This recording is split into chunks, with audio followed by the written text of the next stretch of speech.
Nyakura mogejwang machiegni okinyi makono wantie kacheno mar piny twak chakore angasani ka warango chal mar Kenya dibedo kata ika en geno mara ni chiewo makare kamoro mora ma intiere kendo ikuri mano mar rango kaka piny Kenya bende ringo nyinga Cleophas Oluoch legi sumo kanya kwa mkeo nyaka chango geno machiegni kachiel mar mondo mi wagwane mbaka kaka piny Kenya bende ringo kodwa kachiel nyakura mogejwang ka atai adhibedo ka kod welo kan kende studio mar mondo mi wago mbaka e chal mar Kenya kawuono ka wantiere kae nigi welo adek studio mar Kisumu nigi weda achiel mano akili Joshua Nyamori kochopo ang'wa kae achiel koda ka studio mar Nairobi ka ema dhi chake twak antiere kae koda jagoro e sekta mano mar kata jagoro mar siasa e duond bura mano mar MDG mano mheshimiwa Joseph Olale mabende ni studio ka okinyi makawuono oyawre kendo machiegni mosi oganda wa ne Cleophas kendo doko nyiseno kamano kuom yude chieng' makawuono kod Ramogi TV and Royal Media Services kuom thuolo mumiwa mondo wabwago mbaka kamano machiegni ahinya kama chelo bende nyakora mojongan kae kod jalony weche mag uchumi CPA Andrew Gruni mabende ntiere kodwa karaka achiel na yudo makare Gruni angu kono akanyo achiel komoso okinyi makawuono kae oyawre CPA Andrew kendo machiegni oyawre ahinya Cleophas moso nyikwara mogi no oyawre uru kendo waduoko erokamano thuolo ma wan go sani ni wabiro go mbaka wane kama piny wanitiere kamano machiegni ahinya nyakora mojongi midaro ke twak achiel nyaturi kodwa SMS line oyaw en 3:6 Facebook wantiere live Ramogi TV Kenya mbui mar YouTube wantiere live kacha seche 24 e juma mangima iwacho ni 24/7 kanya kama yodowa mbui mar YouTube wantiere live kinde giduto kanya kasani bende nyado mbui mar Citizen Digital ndo nyaka cha kidieny mar live TV tidhi yodowa kacha kaka Ramogi TV wachako to wakanya koro mogejwang jatend piny Kenya orwako welo Nairobi winjruoge osekete kogno gimathoth timore romono mano mar Africa Forward Summit mathoth Walter Nyambago ketnwa gi sigana makende maweno chako godo sani okinyini kawarangane kama piny Kenya bende ochopo winjruok kod France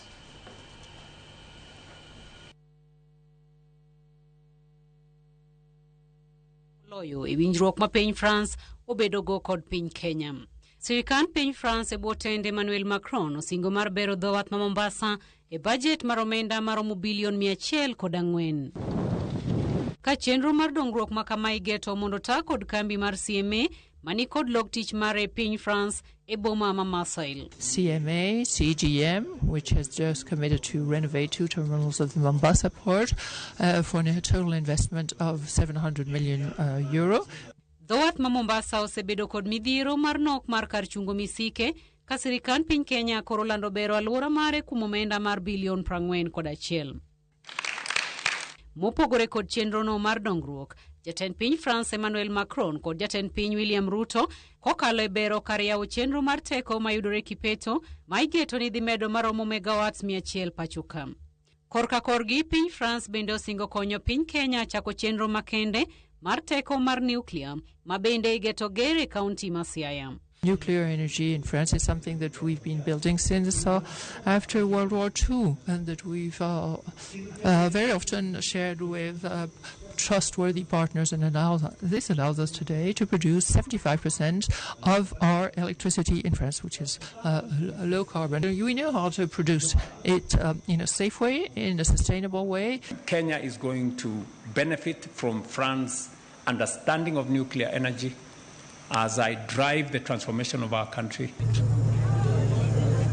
Magi timore kinde mathuolo mar jumbe adek bang' od bura mapacho ka podho winjruok e weche lweny e kind piny Kenya kod piny France ma igeto ni dhi bedo kuom thuolo mar higni 5. Gie sani, kweth mar apisas mag piny France osemolo e dhowath ma Mombasa bang' winjruok makamano ketie kogno. Ka winjruok makama koro yawo dhowath mar piny Kenya ne chiwo thuolo mar choko maling'ling ne piny France. So how do you tame terrorism? You tame it by ensuring that you are ahead of the game. So you must share intelligence. So anybody who thinks that you're giving away secrets or you're doing that has got it wrong. Kata kamano winjruok makama biro e thuolo mar dweche machuok bang' go piny Kenya fwai maromo shillings bilion 7 bang' wito oko rak mar gedo mar apaya mar Ironi Mau Summit mayande ichano ni mondo ta kod kembe mag piny France. Cynthia Onyango, Ramogi TV, Nairobi. Nyakoro mjona sigano kelo kanyo du Cynthia Onyango sigana machelo madhi biro kanyo dhi biro kata gi Walter Nyambaga. Sane ka orango kae ber mara winjruoge makamagi ne piny Kenya irange yo machalare chako di CPA Andrew kirange e wang' mara uchumi mano mara pacho ka gi sectors mopogore opogore loso kacha weche mag blue economy mag teko mag yuto no mano mar nembe energy e kind gik mamoko mapontie kaka nyaka mag rito alwora gino omenda mag kor gi lach ahinya nyalore kosen moro madhi biro ka iwacho ni chak political goodwill onge to jok manigi goodwill e jok manigi power ochala de kore mokwongo limbe mag jotelo gi duto e romo mar Africa Forward Summit inene nade erokamano e limbe mar president ma France to biro limo jatend pinywa to okenena limbe nono king'iye tineno ka gin gi tich gin tich ma gitiyo mondo mi okony pinywa chiel kanyo ne wan gi pinje mamoko makobiro e pinywa ka to gibiro gi gima waluongo ni strings attached. Koro strings attached ni en obiro to koni ni onego giger kama onego gitim gik machalo kamagi te toke kochacha giyudo ohala mang'eny to gi control koro kodwa ni mondo mi utim gimoro kaka ei piny to yudo ka giko ok unyal timo nikech nyaka giyie. Unyalo paro chien kochacha kane president Uhuru odonje telo to piyo president Obama wacho ni koro gi kal chike moko manyiso ni joma chuo nyalo kawre to Uhuru nokwere ni apana mano ok timre pinywa ka tiende ni kanotimo mano to gichalo gima giyawo space moko mag strings attached makelo gik ma richo e pinywa. President ma France kana luwo twak mar gi Africa Forward Summit owacho ni maendi gin partnerships of the equal. Nyiso ni ok wadhi bedo ni wan wa receive wan jokwecho to gin gikaw kuomwa.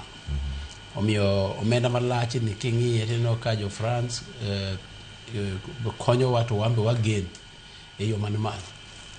King'iyo technology in Africa kate Kenya ka wan wa consume technology kana somo ka luwo wach kino maber ayudo ni gidwa mondo wabed gi technology innovation centers makoro youth wabe come up gi new ideas.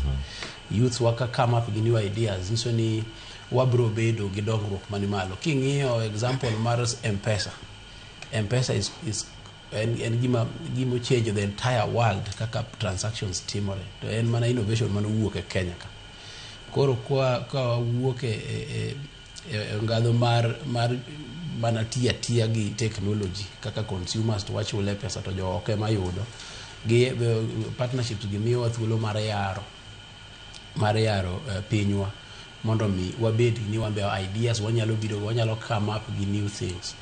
King'iyo weche mag manufacturing ineno ka idwan mondo mi oyaw piny mondo mi wan wawegi wa produce gik makonyo. Mano miyo wadhi bedo industrialized country, yani country makoro nigi teko mang'eny mar loso gige gi giwegi e dongo. Omiyo kang'iye taneno ka en gima very very important e pinywa makani. Kendo wabedo go osiepe ma equal, osiepe makobiro to ok ni ka osiepe wuonu moro kata dala kata chaun go osiepe mobiro limo to gina jok makoro e baba u kabisa maka kata babu komunego bede koro ochiko chung malo bedo piny kendo gibed kone ei ode. Mano ok en relationship maber. To ka un gosiepe maka gibiro tineno ka gimbe giluoro wuonu ma gik ma wuonu wacho be gidwa ni giwinji to mano nyiso ni udhi timo biashara maonge ng'at machielo mamayo wadgi. Kenya kai wadwa mondo kik mawa to wati kod osiepewa mondo mi wambe wager. Erokamano SP Andrew akeli mheshimiwa ya Joseph Olali inene yo machanle romo makama mokelo pinye mohewo 30 Africa ma kawuono ntiere Nairobi gi odiochieng' manyoro kaka odiochieng' makawuono maromo ni bende rume ayanga ber ma piny Kenya yudo ngado piny Kenya yudo ang'o koso gin mana pichni mabecho midhi ke e wacho ni mana optics beyond optics era ng'ati mondo kar ka ang'o Kenya yudo iwinjruoge mopogore opogore mantiere kanyo mamulo nyaka kaunti mari ma Siaya. Erokamano Cleophas. Aparo na romo matimre Nairobi sani mar African Forward Summit en bura maber, lakini nyakwa penjre no ken bura mokwongo ma investors bire Kenya, share ideas, sirkal host gi, but bang'e okwane matokeo maber. Piny idongo gi investors, piny idongo gi innovations kaka nyawadwa wacho. Awinjo koket pesa moro, sirkal ma France oketo pesa moro Mombasa e wach port issues. Gumwa penjo en implementation framework, because pesa go inyala kel marum magimidwaro notimo kotimno. Mano kende shida mwango in Kenya. Ne wanya bedo joket mwandu magombo, keto mwandu mondo dongruok obede Kenya. Nikech Kenya en piny ma Nyasaye nogwedho in terms of climate, in terms of geographical nini. Lakini koro jomikelo kony, be gi receive kony. Ipenja ne kwa kata mama Kenya Siaya. Ndalo moro ne wan gi jaket mwandu moro Siaya miluongo Dominion ma River Yala.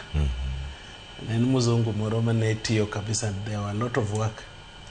Owacho ne kot mane ikotego no chung bodhure boweyo. Sani kidhi Yala Dominion Farm, kambi no ne noling olokre bungu. To ne en kanyo ne nitie kikrango joma nondik tich, ne nitie wach skar, mchele, ang'o, sani onge.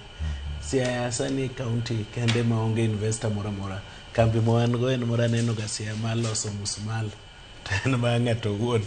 So aparo ni investors gi ginyalo bedo gi interest maber, lakini gida kwa realize ka sirkal gi wan wawegi okwayiere ni koro komiyo watu atum implementation maber. Singapore mwacha nwadhiye ni okwadhi ni kajiwotho da. Wadhi on implementation of development program in terms of innovation, infrastructure and other things. But king'iyo sirkandwa ma Kenya sichemo kumbaka ng'eny moingo tich. Sani wan go presidents mokalo 30 e Kenya mobiro kelo paro. Piny mar Rwanda, between 94 and kawuono, Rwanda osetimo wonders in terms of development because of goodwill mar jotelo. To one, the Singapore, the Malaysia, we got independence at the same year. Kawuono Kenya gi Singapore gi Malaysia chal pimo odiechieng' gotieno. So aparo no kik gigi beda mag go piche to summit. Wadwaro implementation of gigi, and then wadwaro bende investors gi.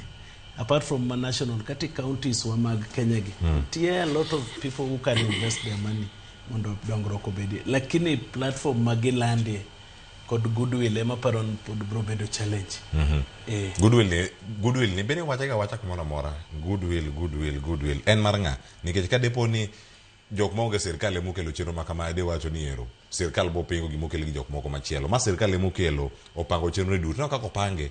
En gimo chan. Kai migawo mano mar tudruok pinje maoko, foreign affairs, jo diaspora affairs ntiere karka, ntie sirkal mantiere karka, embassies gintiere karka tema gimakre. En goodwill maranga mapod idwaro karka. Lefas mo ken bura mokwongo. Mai sirkal opango. To mai mokwongo mar Africa gi France. Yes. Mukel Kenya. Wacho ni oko mar France, East Africa koni mai mokwongo mineno karka. Ing'eyo wazungu gin joman go goodwill. Itimo gik dongruok. To wan jomikelo dongruok ema seche moko wachako penjo mang'eny gimokel nwano. Injo kosipna ni wacho ni nitie gimiluongo na touch train. Kata pesa makoro lando dhi Mombasa ni nitie jomosechako go kwano. Nitie sanga moseparo dwaro tenda no, tinga moseparo yudo commission ni tenda no, tinga moseparo tudo government agencies ma France kod joma responsible. En jo Kenya are very quick. Niko kel maber to jikwongo pare ohala. Kapoko paro implementation of gino. So wadwa kwaya ne en bura mokwongo mowach no France. Wadwa ne wane framework wamire dweche 4 to gik mane owach KICC gi. Bende gitimre. To be gitimre kaka jogo nikech muzungu en ng'ama kokelo ni gimo to kitimo ka kodwaro to withdraw. Ok gichal kawan menyisi ni bwana chwala wabro dhi mbele. So is a good investment. We hope ni weche mowach go wabro neno implementations magi to kenena mbaka kaka moko setimre chien kanyo. Erokamano ahinya, kik obed mbaka. CP Andrew inene yo machalo wacho ni osiepe nyaka sani waneno France ka osiep Kenya kata osiep East Africa ahinya moloyo West mane ntiere jo West obede ntiere Kenya kae kawuono to wach maliekore ni piche ne osekethore West obiro Africa odetiyo gi Kenya kaka yono mar luoko picha ne mabende samoro nyabedo kata kaneno ka ok ni makare ahinya romo ne osebedo katimre ka kinde mane Uhuru nie telo norado gi Macron biro ne mar ariyo biro Kenya to rado kod William Ruto en ang'o miparo ka gima jok ma nene gi wang' mar siasa bende nene gi wang' moro kawacho ni jatend piny Kenya rwako ng'ama okwedo kocha ng'omo nok ng'iye kinde mane Uhuru bende ne ntiere telo gi wang' machalo kamano ang'eni abai kama chelo mopogore gi weche mag uchumi to miyo mana paro kaka nene be kaka jakenya erokamano Cleophas adwa wacho ni jowa Kenya ohero gimoro amora matimore gi kete siasa kata ging'iye gi wang' mopogore gi wang' monego bed ni ng'iyego an adwa wacho ni ma en plan miwinjo no nikech nyaka ibed gi plan mitimo go gimidwaro mondo ia kama nintie mondo idhi Macron kobiro e Kenya ka tapani president watemo keto rarang ni onyalo tiyo gi jite piny mangima onyalo tiyo gi jo West to tiyo gi jo China to tiyo gi jo France jite mondo mi oyaw piny mobed maber king'iyo sirikand Kibaki chien kacha enodhi China to jo China gi no hero ahinya emano otimo godo biashara king'iyo Kenya ka sani jo China ng'eny ahinya kendo gitimo biashara gi dak kon nitie benefit mag yudo to kang'iyo strategy kata plan mar mheshimiwa president tanno ka plan ni ber nikech e higni mosetiyo sani ok inya wacho clearly ni en China kata en America West kata en France ne jok mago punda bo wacho ni en double chance okete tieno balance ni en gi rieko mamalo en gi rieko mamalo to anyalo keto example kata mane gweng' kacha kidonj un gi dhoudi e gweng' kacha to iparo nade ka wuonu en dot more mohero to dot machielo ok odwar kendo nyithindo te oketo ni mondo oher dot machielo to dot machielo ni ok odwar mano be obiro bedo telo mani kare to king'iyo ka jatend piny odwar ni mondo president masani wan go ka gin 30 giro dak wuoyi kuomgi mamoko gi ma France tieni France nigi teko mar konyowa bende to ikele mal ahinya nikech idwa ni mondo siasa odonje mondo plan mane nitie mar yudo konyruok chande odoge ng'ech to wach mar president cha ema mondo mi owuogi na neno University of Nairobi apinji kibiro gi wende ot to ni kata no chwanyoru gi madam to kusechwanyoru gi madam to koro madam okunto wendo nitie ot to nyithindo koro yawo TV oketo volume mani malo nikech wendo to nitie ot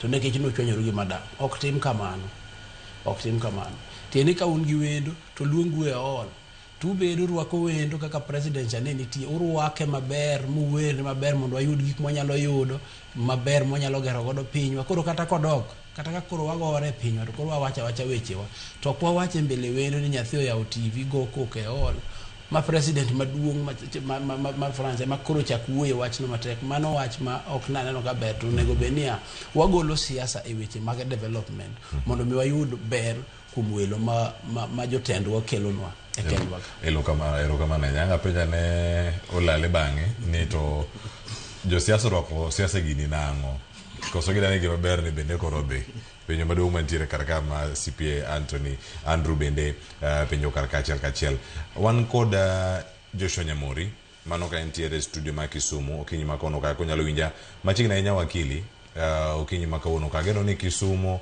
uchoyo makare nyamware ngene erengo michopo e boma kamitie kanyo romo mar Africa Forward Summit mokwongo ichiwo gik mosebedo kaka timre Kenya yode ang'o giber manyaka sani osekwan gi ka nyaka kaunti ma Siaya ntiere chenro mano mar nuclear ma France bende geto mano mar chiwo sir mare en gigo ma bende ntiere plan maru kaka jo UDA mano mara beta ochal nade korka kori. Inene gi wang' mane romo makama?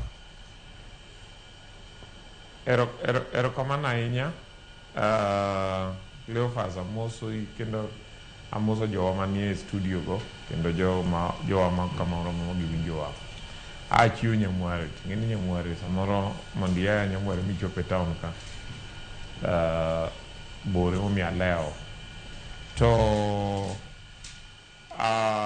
kawacho wach African Summit no, awacho ni en summit ma opportunity ma Kenya bro tiyogo mondo onyisre ni mokwongo Kenya en jatelo kuom riwo ogendini mag Afrika to kendo tudo Afrika to gi pinje maoko, especially continents maoko kaka Europe, America and so on and so forth.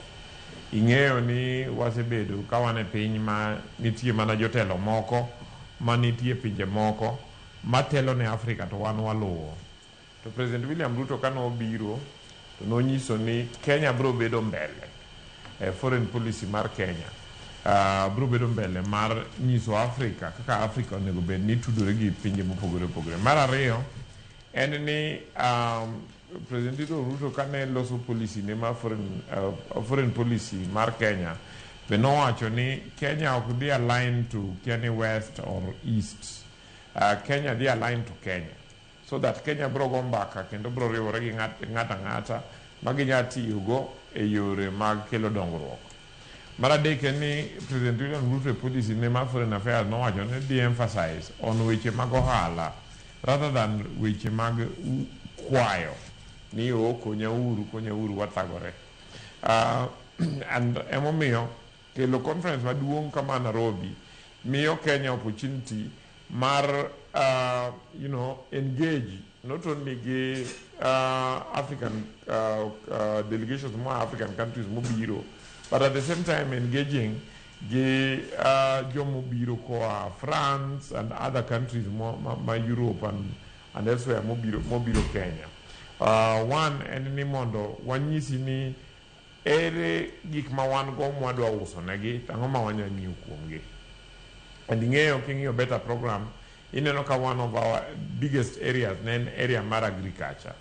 And gima president systemo bedo kawacho en ni wadwaro ni watim value addition rather than ng'ado coffee kata tea to wauso ne pinje moko bedo process kata gik moko kata rech and so on. Wadwaro ni watimo hala kodgi mondo gibi los kembe ka mondo wayud opportunities mag uso negi products mosetieki iluongo ni products manigi value addition. Format utimore we wadwaro investment through programs kaka manyo president osechako kaka securitarization mar gine mondo wadwaro investors mondo bio invest in infrastructure magwa mondo walos ports, walos ndeche and so on and so forth. So ananeno ka ni en opportunity ma kaka piny wanyalo mar Kenya wadhi tiyogo mondo one wamed strengthen relationship wa mag ohala, but at the same time ranyisi ma Kenya nego mar ohala mwanyatimo kodgi opportunities maginyalo biro magi invest. At the same time omiyo wathuolo kaka piny mar Kenya mondo wa show leadership ni Kenya nyalo show leadership ne Africa mondo Africa owuog from the process mar kwayo to process mar engaging the other continents as equals mondo wanyis gima wan go to gibe ginyis gima wan go warom diere watim kisuma. Erokamano ahinya. To kapok awuok kata iri kanyo maduogo e studio koni, iwacho weche mag political goodwill kata ber kata bedo gi chuny no mano mar rwako gigi ma welo kelo pacho ka kata winjruok matudo pinje machalo kamagi. Okete yo machal nade mano minyalo wach ni adieri mantiere Kenya sirkal emoluongo pinje gi mondo ochop kar kae. Kete tim nyalo bedo matek yo machal nade wakili?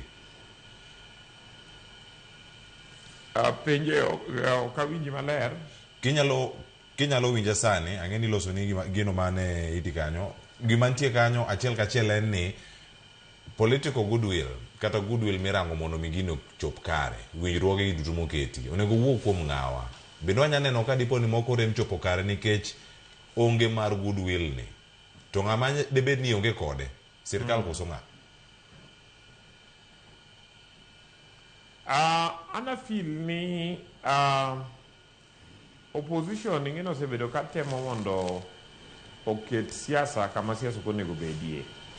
And gima gitemo en ni kisungu wacho gidwa manufacture outrage.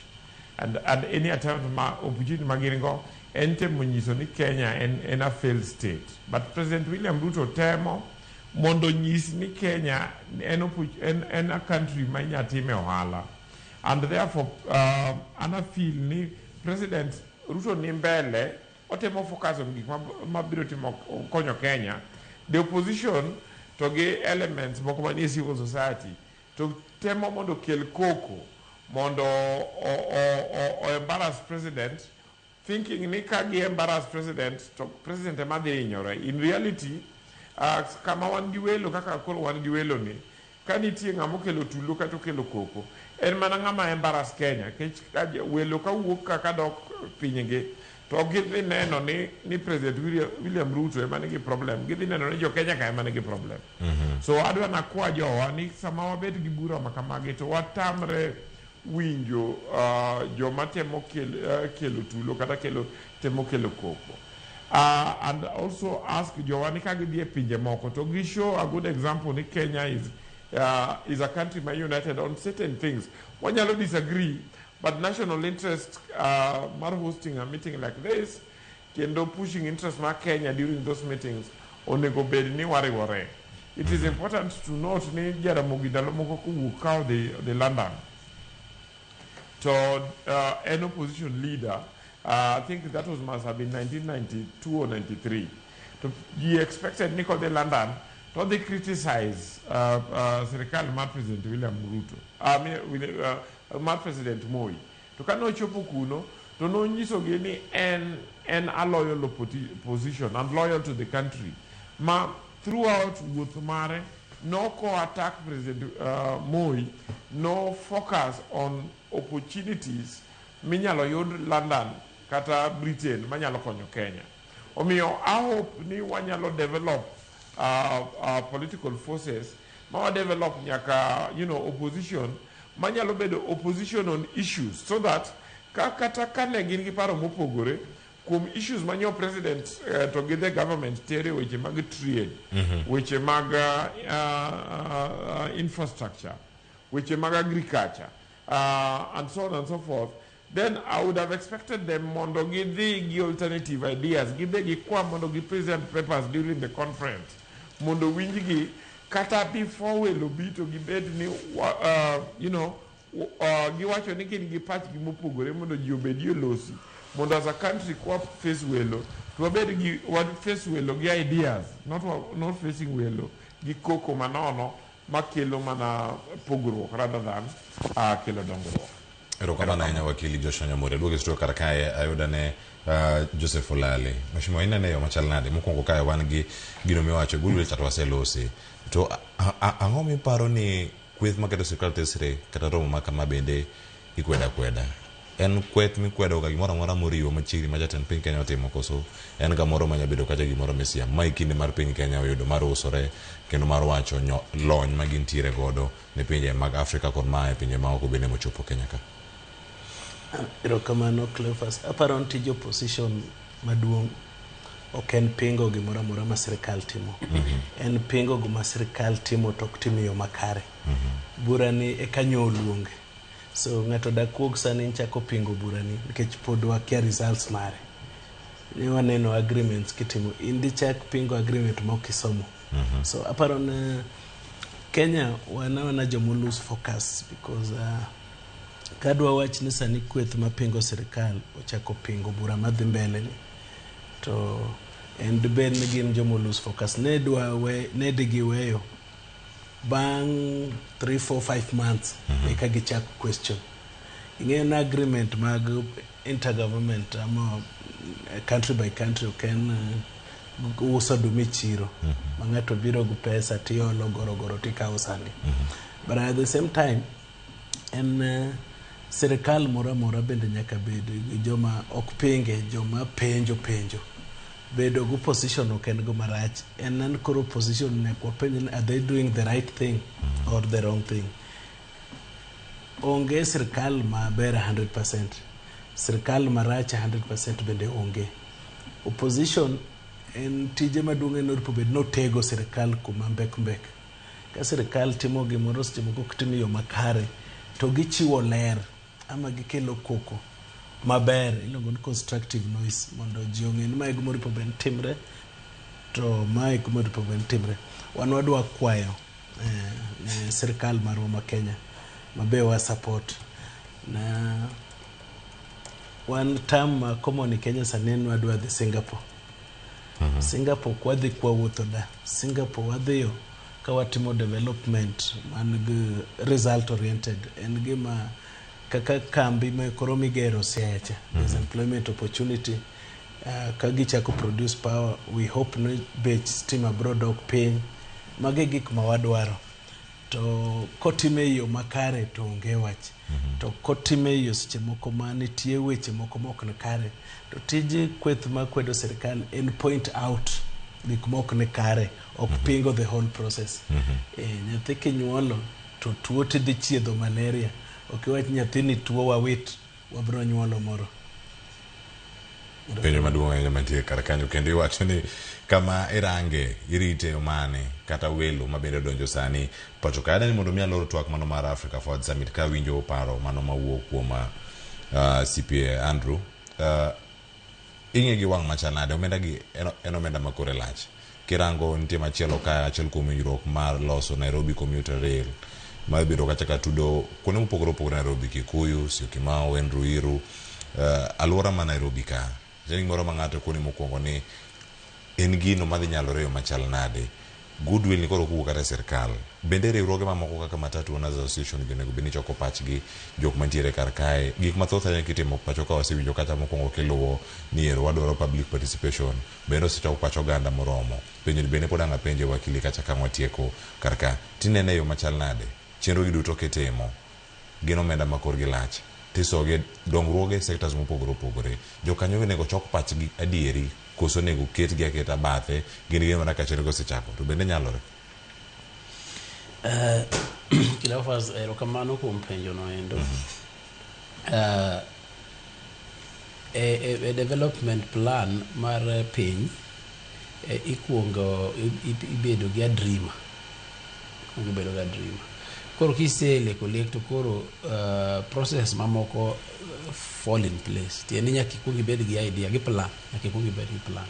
Koro chenro manitie makasa ni jowa manie industry ma development gi eki osiemo.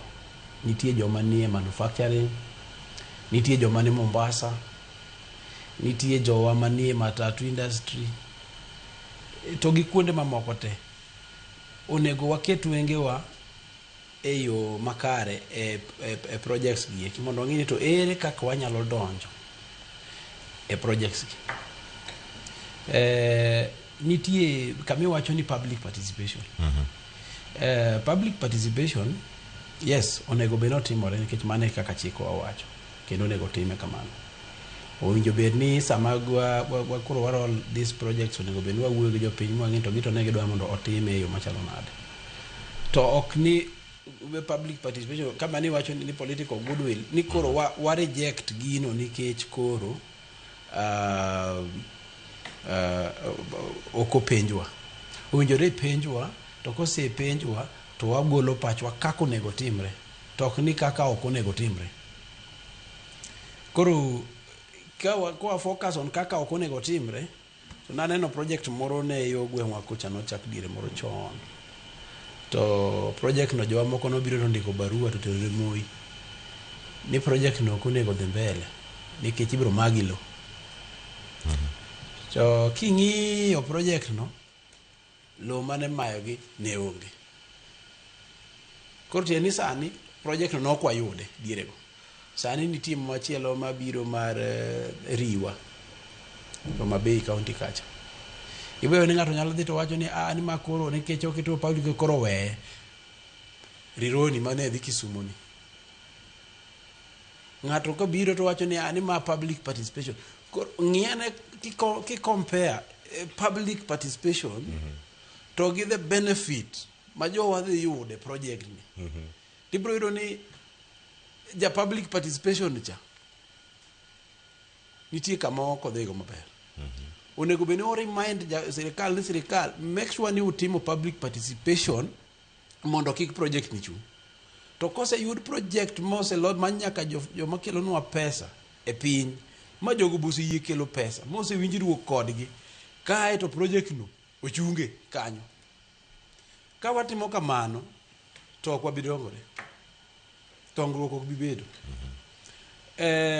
adwa kuot professor moro mosiepna kabi wacho nyinge ka o wacho ni implement policies with common sense mano kisungu moro wacho no kamano ni sami implement chike to tiye gi common sense mondo common sense bo konyi ni yani to ere the better good of all of us yani kisungu no wacho ni to ere gima ber ne wan duto koso wawangot ka wawangot kuru gigo tebe onge wakonyo kiki wangot wadhiedhe mbele gi gima nyalo yudo nwa konyruok to kuonde moko dhi maber to wakwero wacho ni aka to deber kitimo kama koro ne gitim kama to kik wawe moko watiyo gi chik to gima ber to wate wariure mondo Kenya dhi mbele iro kama na imani kumeja ten Kenya William Ruto wacho ni tigiwi kamano tigiwi jiyo men wacho giwigi wakili Joshua Nyambura ada lwagi karaka en kumoro mose ka bedo ka do badho mathoth ahinya ka gin gino makelo ber ne japiny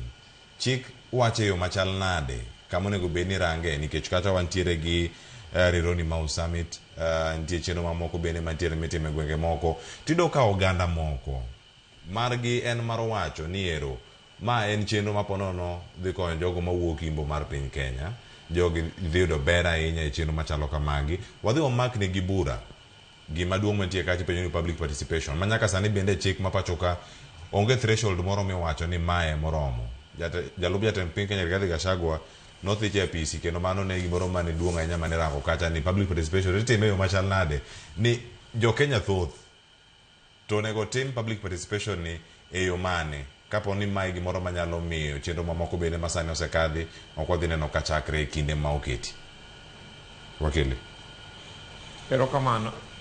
erokamano Cleophas ingeni wach public participation ma Kenya ni ji osebedo ka misinterprete gima nego timre public participation wacho ni should be a means to an end it cannot be an end unto itself manyiso ni public participation onego bed ni en yo mitiyogo ma wanya chopogo e dwaro ma jopiny dwaro gi weche mag dongruok ok onego bed ni public participation bedo ni en more important than dongruok monego bed ni wayudo mana kaka CPO osewacho no and my view en ni joma ineno ka use public participation kaka roadblock ng'eny gi gin joma ok understand either gima public participation ok onego tim kata weaponize kata tiyo kode kaka silaha mar ketho dongruok mar piny and the example michiwo are very good ni for instance Mau Summit Rironi Road ma jomoko wuok to dhi e court ni ok otim public participation to joma dhi e court gi gin joma king'iyo to ok gin joma biro tiyo gi yorni gin mana joma dwa mondo kel siasa wachni public participation chakore from the fact mar identifying the need and king'iyo for instance example michiwo mar Rironi Mau Summit Road discussion osebedo katimore over the years any forum ma ji obede ka discuss safety ka discuss weche mag development to wasebedo kwa wacho ni connection mar for instance Kisumu to gi this region to kod Nairobi gi Mombasa osebedo karach nikech wan gi ndara mathin omiyo kama ne chon kawa 4 hours between Kisumu to Nairobi sanity kawa chiegni 10 hours and accidents betimore ji tho mang'eny mago are processes mag public participation and public participation nego bed ni duond jopiny ichiwo onge gima wacho ni nyaka idhi go bura moro Mau Summit go bura moro Rironi so ka nitie kama ne duond jopiny osewinjore that is good enough The principles any one onego bed ni japiny bedo informed on gima sirikal dwa timo. Aito kanitie gima onego bed clarified to jopiny bedo clarified to them. Ai jopiny yudo opportunity mar chiwo pachgi. Aito ka gisechiwo pachgi, pachgi ni itiyogo in the process of designing and implementing project no. To kama nitie gimoro ma pach sirikal pogore gi jopiny, timiyo jopiny feedback ni kata nusechiwo pachu ni to pachu ni ok wanyal tiyogo because of A, B, C, D. And then the public participation should also be an ongoing process. Ma sirikal is always working with jopiny, but it should never be used as a roadblock to what the government is doing. Come on.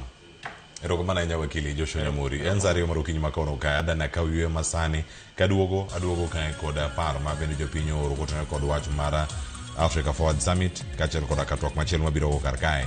John Badi jatend migawo mar omenda owuok oko mar lero ni oyo uwinjo gigi marach.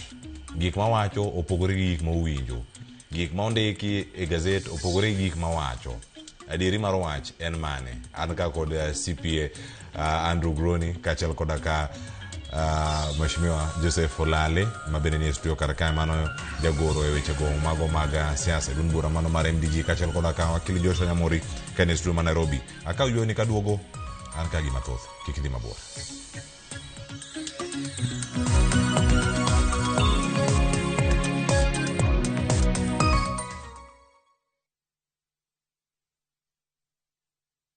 Are you a truck driver? Do you have over 3 years experience and a valid license? M. Ajira is looking for you. We are recruiting over 400 heavy truck drivers below 45 years of age for immediate deployment to Saudi Arabia. Secure your future with a salary of up to 130,000 every month, inclusive of mileage bonuses. Interviews will be held in Nairobi on the 11th, 12th and 13th May and Mombasa on 14th, 15th and 16th of May 2026. Visit www.m-ajira.com and apply to secure your interview slot. Slots are filling fast. M. Ajira, your gateway to global opportunities.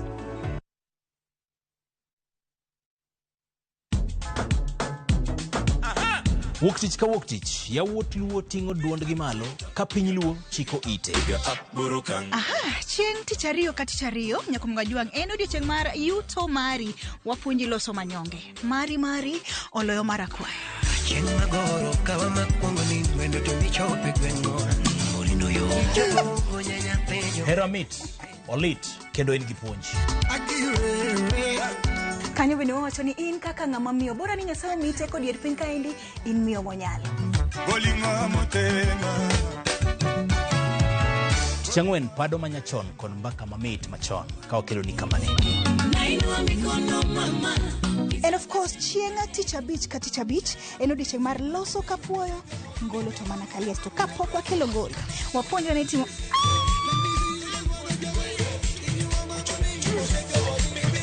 Ma en Maknani.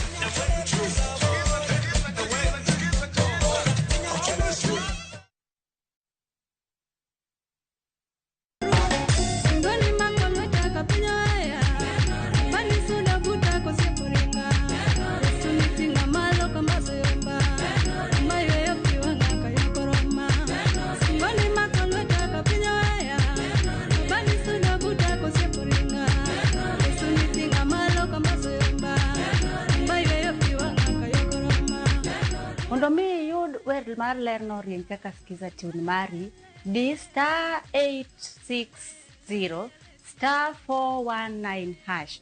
Parni Ramogi TV en od jothumbe duto.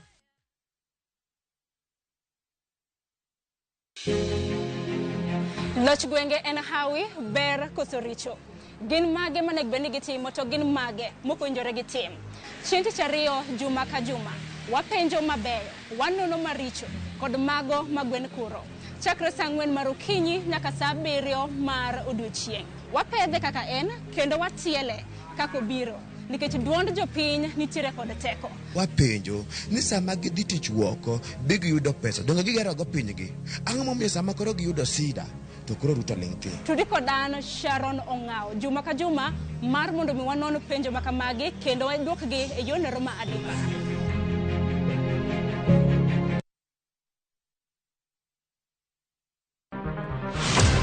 Chal mar pinywa en gima ichiko e mbaka ma wabedo godo kanyachiel. Okoripo bed ni warito Trevor nyaka issue obedie.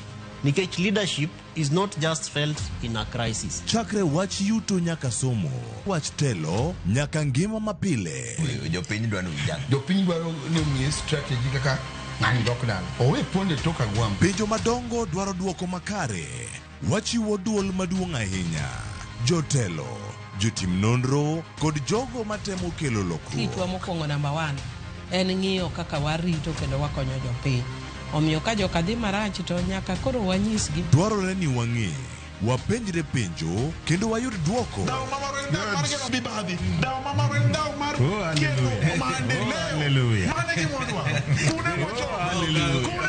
Riuri kod Trevor Ombija, Tich Adek, Saa 3 otieno, mana e Ramogi TV.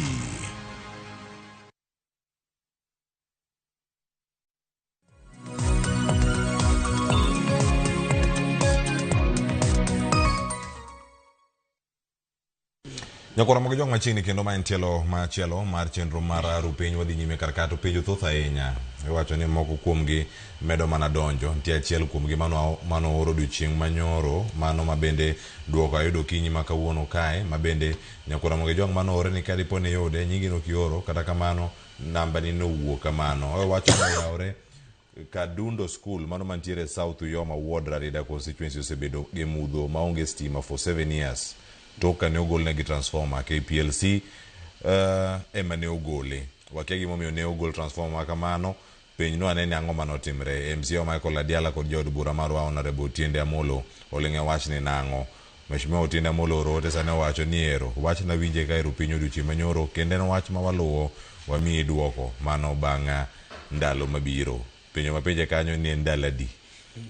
Kod duoko mano be wadhi koni bang' ndalo adi? Ka en ndalo 7 Dala Beach, igna 7 thoth ahinya kubet kata maonge stima mana alwora kama untiere kanyo.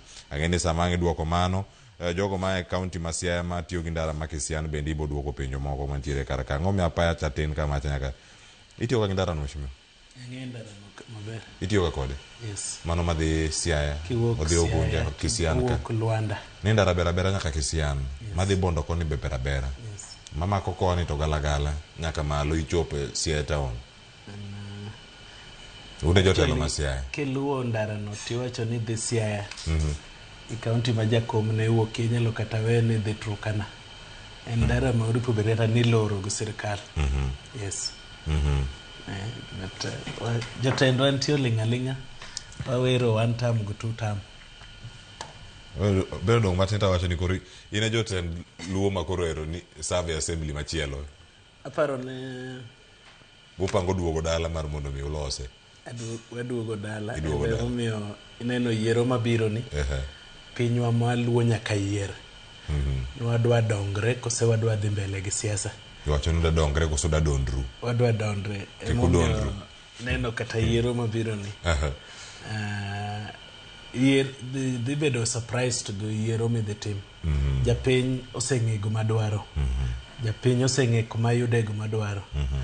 Ing'eyo ne kirango piny kata kinyiewo mafuta nyiewo kibriti chulo osuru.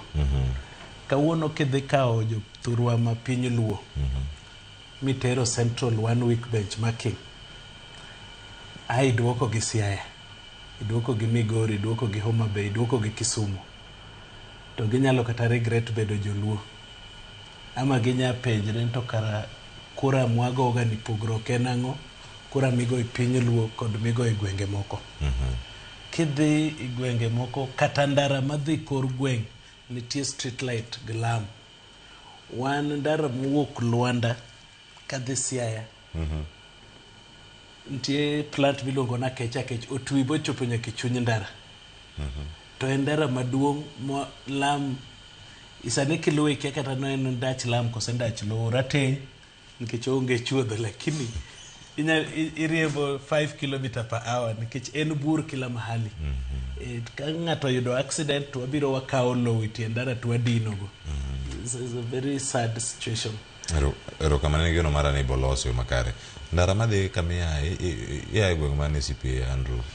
Ana kamoro ni Kamser Lieta. Kodondi. Mano Ikarachuon. Mano chuny Karachuon, chuny Homa Bay County. An ndara mowuok Kindu madhi Homa Bay ler kabisa kendo kichaki dok manyicha president obiro ndara moro wuok Adiedo mapore to chak dhi wuok Yugis ler to kichaki duoge ya Kindu kichiko Yugis malo ndara no ler to kichaki po moro madhi Mawego madhi Tuch Kadongo ler. Wan kendo sani kendo koro pieso molo chako tucho moro mawuok Njeri to donjo Riwo to chiko Choyo Wagwe. In fact akwaye mano otud border 1 Gadiedo otud ntie kama modong kanyo batende border 1 Gadiedo kose tudo to kendo chakwa tuch mo do jetie nam 1 Kindu ler 1 Singapore. Nyakora mgejwang Homa Bay usikuwa na secho po Singapore.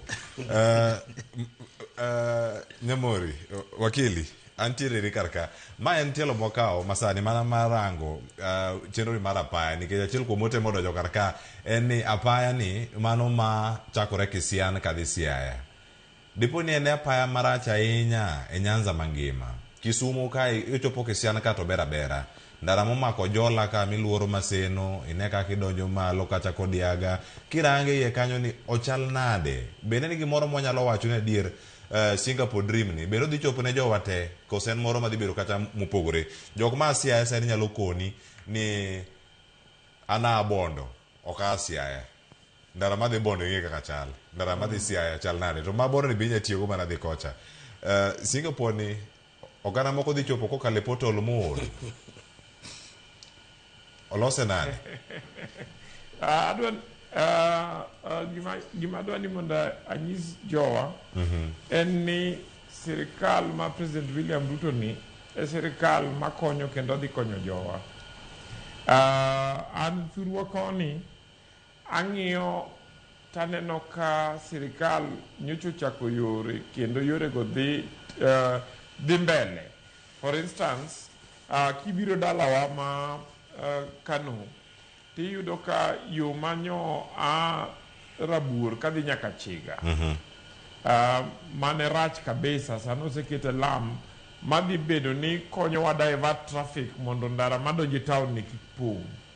Aito kichaki ineno yo mano chung mane Uhuru Kenyatta no wuondowa ni dhi gero nato keto mana pesa matin aito ndaro dhi chung Mamboleo nyaka Chemelil nyaka Mau Summit mondo dhi otudre gi yo ma Rironi kabiro Mau Summit ni. Iyudo ka president ni osekete pesa matich tire ma ndara no dhi ka gima rumo. Aito kichaki dhi yo mawuok Awasi nyaka Katito biyudo ka the work is going on. Kidhi yo ma Maseno kadhi nyaka Seme biyudo ka there is work going on. So what I'm trying to tell you, any president commitments manose make gin commitments matiyo kata gwenga ma Nyamware ne wachiwo ne yuak ni Nyamware is a very important beach to ne onge ndara madhiye. So iyudo ka sani advertisement nyo oseketi mar contractor midware contractor mar Rabur to dhi nyaka Kabonyo I walk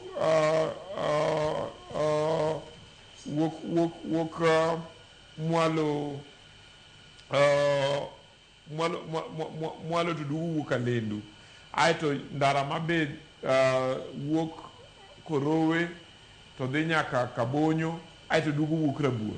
Manyiso ni serikali yao de yore manie iye and yore gi previously nok nya tim gi kane president ni odonjo nikech President Uhuru Kenyatta no wagi pending bills mang'eny ma contractors no move out of sight and the president is a bit of focus on payment of these pending bills. As of January they are cleared, I think, almost all the pending bills maninitie. I don't give me a contractor's space. I mean, no contractors no do site. Tiko ndeche maneo chung, but apart from tiko ndeche mo chung, President Ochakoloso give me look on the National Infrastructure Fund. Mondo privatization minyalo tim state corporations gi assets mag the government mondo pesa gi okaw mondo ket ka mondo bed seed fund mondo wa attract go investors mondo kel pesa mondo wa invest in infrastructure. So I believe ni endalo mabiro ni we will see more investment in infrastructure maloyo kaka waseneno.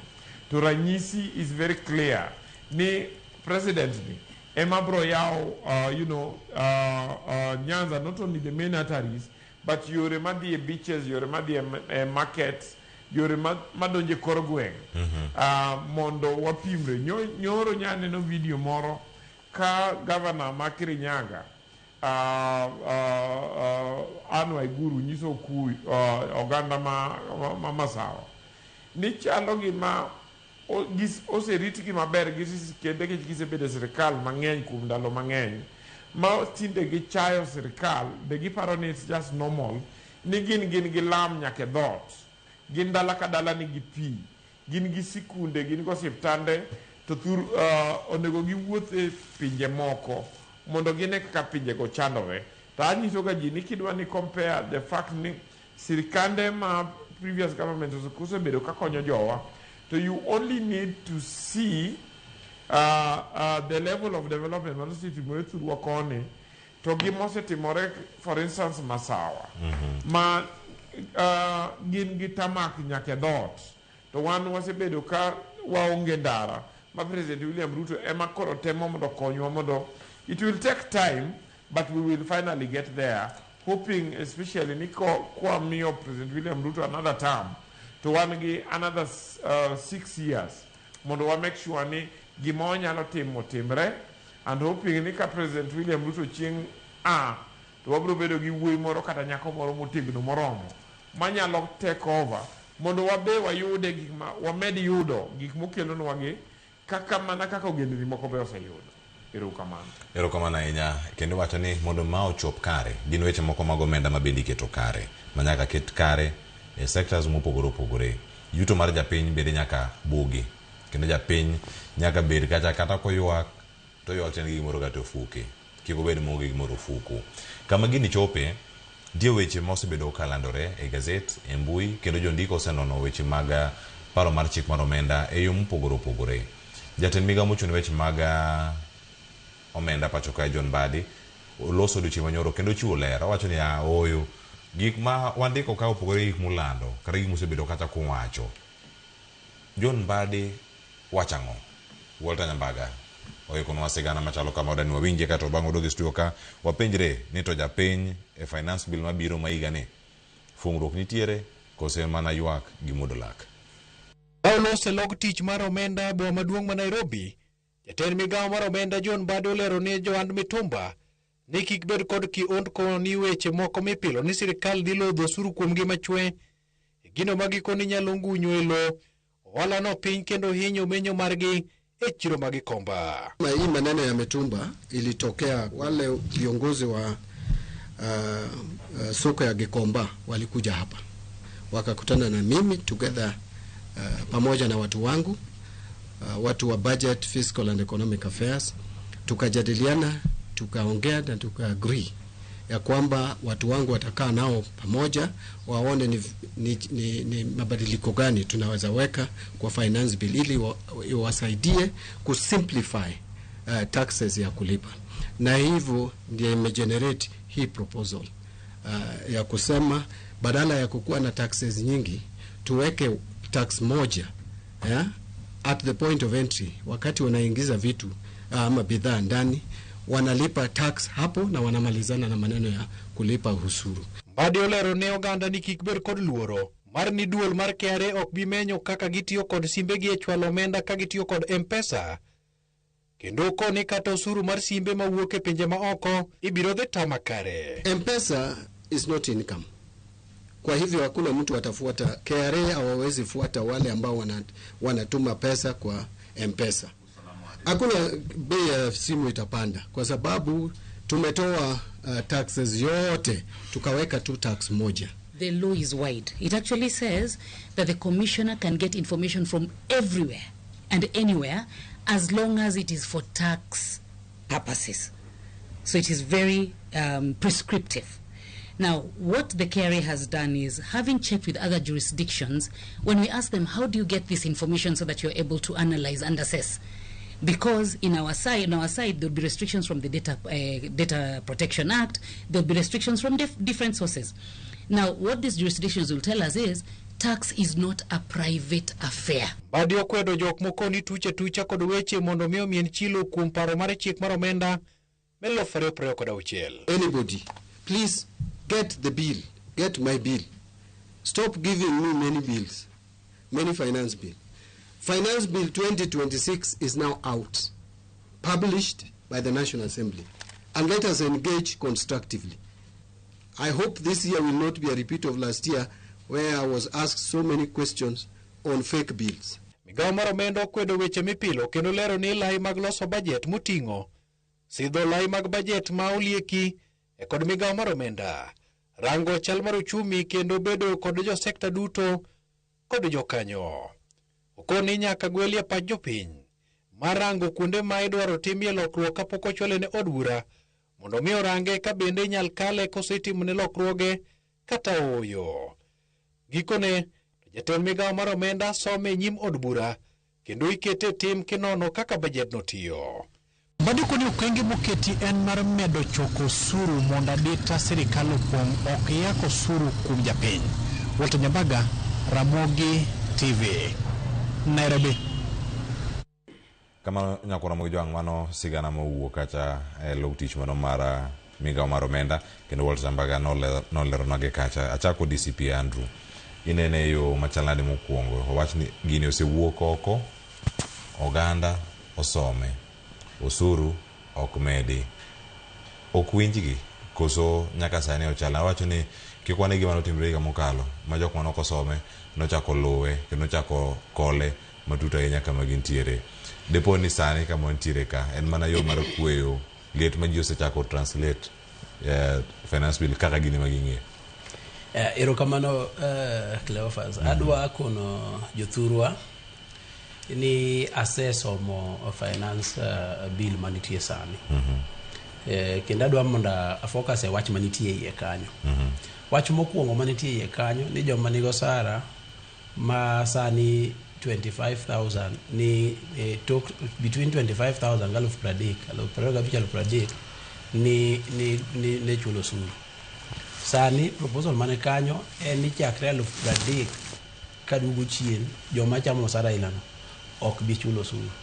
Kae to joma chamo 50,000 kadugu chien bende omi thuolo mar yueyo, koro gibro chulo biashara gibro chulo at 25%. Ikich sani no dhi 30%, 32.5. To gin koro duok negi piny at 25%. Kang'iye to en oluore gi line mar bottom jok mani piny, jok maonge godo. Ka jok maonge godo inyalo weni 25%. Kana calculate to bedo averagely ibro bedo 2,500 mar pesa mingo. 2,500 kata kichiko godo rent kimede wi ma ingo tiyudo ni sirikal ero konyi chulo rent kaluwore gi tax magiruoko piny noendo. Kae to kichaki ng'iyo kamachielo aneno ka gi propose kacha chande ni joala ni dwaro ni kini gi $1,500,000 to koro chuni ni nyaki register VAT mana must. To sana no ka gitemo mondo mi giwachi ni idhi tere $8,000,000. Tieni sani udhi go aga wala nyaka $8,000,000. Koro tok $8,000,000 kadhi mbele ni joma serious emidhi dwaro mondo donje wach mar VAT. Mano ero kang'iye angalo mar kaka jalony taneno ni mano gima ber kabisa. Nitie retirement benefits. Ingeni sama isebedo ng'amuti to koro idwa ni mondo mi kamitie ni be podi chaki chulo suru. Aneno ka gigolo gigolo ni retirement benefits koro ibedo exempt koro ok gratuity miyudo from retirement ok dhi tax tiene mano ero dhi nono joma jo ohala inya yudo ka gimoro na luongo ka chingo na ka ndalo mokalo ni tax compliance samoro wiye wil ok file gicha tarik 20 kendo chieng machielo wiye wil tarik 9 ok iketo neni nitie program magiseketo sani miwacho ni tax amnesty wacho ni niya ni ka gikalo chikni ka gikale maber to koro gowi mane in godo ka mane wuok kuom penalty to gi interest mane wiye wilo kitimo ni mano luokni ni mana gima no negi chul principal tax cha kende ema mondo mikuri timangoa ema mikondo mi chul kapo ni mano timore kamano to yudo ni wadhi bedo gi ngato samoro gara mana nigi penalty ma 20 million kama mano sirikal oweni yuko ni mane chul principal kaite timbi tenia Kenya dhi bedo Kenya maber ma jo biashara ong'iyo e wach mar VAT no endo to kendo jowa ma beikigi bedo sedhi ma senior citizens bo ong'iyo kae to jowa ma pesa gi be ok ng'eny ahinya jowa luongo ni bottom up jowa manigi piny bende iwacho ni nitie equity ni ka in gi matin tichulo matin to ka in gi mang'eny kiyudo pesa mang'eny tichulo mang'eny oduogne gi 25% na joma nigi 50,000 to ng'ama an 30,000 ka duogo piny mano to koro ok chul gimoro amora an aneno ni FCPA en gi title mar profession wani kendo ng'ama riek kabisa kanene gi kaka gitimbe gi kaka wuoyo gi gik motimo masomo mondike finance bill aneno kondiko gima kotim ka kondiko no to higa manyien an Singapore tigiwi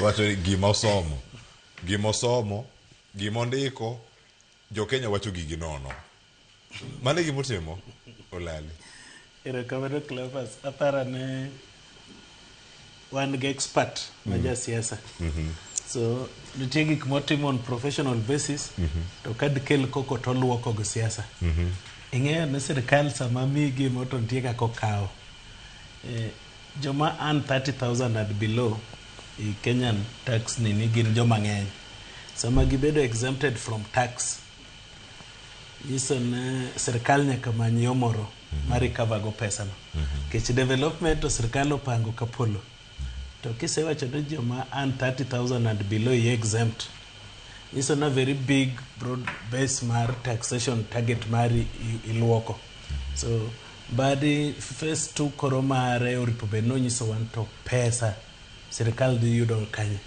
kage yudo wazungu madhi kelo nwa pesa wanongo wach ting'eyo ni jo Kenya gin joma riek to jo siasa ma Kenya bende riek neno kane finance bill owuok nitie issue ma mitumba Kenya jiwoto go documents go raba madkel koko ng'en finance bill negatie nyaka nini to jenzie manyicho fwenyo jo Kenya negatie finance bill makoko rang to adhi hinyre. So I think nobody is managing as well as a profession and also as a politician. Gumonge ndikel koko to ringo make a statement to say manage. But ingeyo na dirok to kagi go taxation moket go are not there. Jo Kenya bro fwenyo mna from July, August, September. To ko ketgi bende pod koko en go madakipande chal nyach kaili to kin go to nyaka ugo gabine. So we wish for the best and kulipa ushuru ni kujitegemea lakini baada ya kulipa ushuru pia tupate maendeleo. Yes. Wale magiwa mantire karakanyo wakani tok chulo ushuru ni to itime nade pesa ni itero kure bende pesa ntiere maromo. Wakili Joshua Nyamuri macheni kendo etelo ni machelo mar twa kawanango kae weche gi mag usuru John bade wacho ni usuru ok medi kendo jok mamoko maponono some ok winje gino mowacho deponi mai kama ne jatend piny Kenya William Ruto kane oriembo tielo mokwongo mag jotend migepe bang' ng'anyo mag jenzi kamar 2024 wadhi neno gino kanuore karka nikech jogo ma nigi mandate kata ting mano mar kono ganda gi mantie finance bill ni gisechako rem gi sani kata kambadi poko chako keyo gini mabor ahinya nikech koro gimikeyo opogore gi mambadi wacho ni nondiko mano mantiere karkae ikonyo sirkal e yo machanade sani kamutiere kanyo mondo migicha kik bi wachni ero communication ema no fail. Yeah, Cleophas, mokwongo adwa ni anyisi ni kawinjo ka John Mbadi loso kaka minister ma finance to mora ni wan gi CS ma finance mopogore gi CS ma finances mosebedo go. Because most of the time chon wan gi CS ma finance mok nyal loso gi jopiny. They cannot communicate. So sani wan gi advantage ma bedo gi CS ma finance ma apart from understanding gimo otimo e office no maler and able to explain ne to jopiny and explain ne kendo kele piny to a level ma jopiny winje. And ka winjo mbekni ma gore gi siasa ma gore wach ma finance bill ni, in my view most of them are displaced and most of them are based on either ignorance or propaganda. And that also, as I'm not an expert in finance, a level mar minister, but I'm a student mar economics and finance. And apart from my first degree in economics and business studies, I also did a training in World Bank Institute on what is called fiscal policy for the poor. Manjisoni loss of budgets in a way ma benefit the poor. To kang your budget mar Mbadi ni asika time asome tane no kain budget ma di konyo jopiny mana kaka CPA se wacho kanyo no kendo en budget ma rather than medo taxation gimotimo eni obroden joma chulo suru. Ingeni ka poni ine ot to odni in kendi emi jitecha mosara to in kendi emi chulo rent to in kendi emi chulo stima to in kendi emi chulo chiemo. The burden bedo heavy on you. To ka burden no bedo spread to several people manage income. Then burden money on ngamanyo chulo suru dog paying. So one thing maneno kaditi more budget ni eni jomanyo poni hepo chulo suru. Some of the interventions mani budget ni they make sure nigi bedo brought into chulo suru so long as gengi income money will be nigi chulo suru. And the other thing maneno ka interventions gyotimo and filling the gaps and ensuring ni process ma chulo suru obedo mayot moloyo kaka ne ntie chon. And the process mar a CPO se wacho kanyo no filing returns ne joma chulo suru to kod KRA finding information on osuru monego chul bedo mayot moloyo. So aneno ka budget ni nyo ken budget mar medo osuru. Nyo en budget mar making sure ni efficiency give the practical nature mar collecting osuru otime maber mondo osuru ji ochul osuru kako nego chul, because nyaka wawinjire kako ganda ni onge kaka serikal nyalo gero ndara to nyalo keto stima to nyalo kelo pi to nyalo kelo weche mag thieth gi weche mag somo ka ok wachulo osuru, nikech osuru emigero go piny. To mondo chulo osuru nyaka wa make sure ni jite maponi nigi income mayudo yuto moro moromo bang' chamo to ginyadonge gi moro ochulo osuru mondo ger go piny. And osuru no nyaka bed progressive so that joma yudo yuto mang'eny chulo mang'eny moloyo joma chulo yuto matin. And I think to a very big extent has been achieved. A number of things manyo bedo raise as Minister John Mbadi wacho nyo gin propaganda, so that there is no evidence ni osuru budget ni dimedo beach mobile phones. There is no evidence ni mitumba beche di malo and so on. I am just hoping ni serikal in the process of developing policies kaka finance bill will improve on communication margi. So that kapok your propaganda donje gi propaganda mo okiko it jo piny gi monego timre jo piny kungo winjo from the government. Kendo government break it down from being a technical document into a document ma jo piny nyalo discuss a radio ka. At the same time, jo piny nyalo discuss a bunges mag jo piny and everywhere ma jo piny nitie. Mondo jo piny understand ma kapo ni jo propaganda biro gi propaganda to yudo ka at least jo piny are empowered. Erokamano ahinya. Ne waduogo e studio ma Nairobi kar kae wacho ni kama gintiere wacho Mitumba chak nitie machielo bende mantiere kanyo. Ang'ena da miyo CPA Andrew thuolo to ka ng'imulo wach mar Mitumba nikech en gimoro mane itiyo kod nyaka campaign mago mag siasa. Nono kacha yiero mokalo cha. Mosenindo Ogai mar ODM Raila Odinga nomulo wach Mitumba.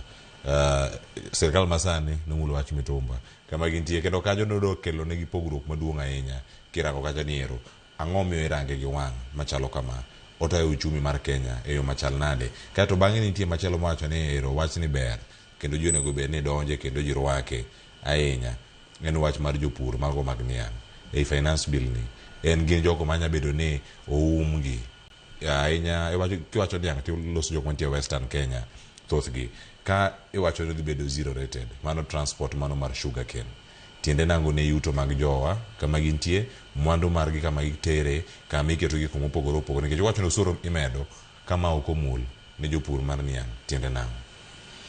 Erokamano Cleophas, adwa ni mondo mi awach wach mar Mitumba nikech kana somo finance bill no endo tayudo ni gidhi chajo gi customs duty mar 1.5%. To nitie wach moro manie mbele ne kanyo madwa ni understand.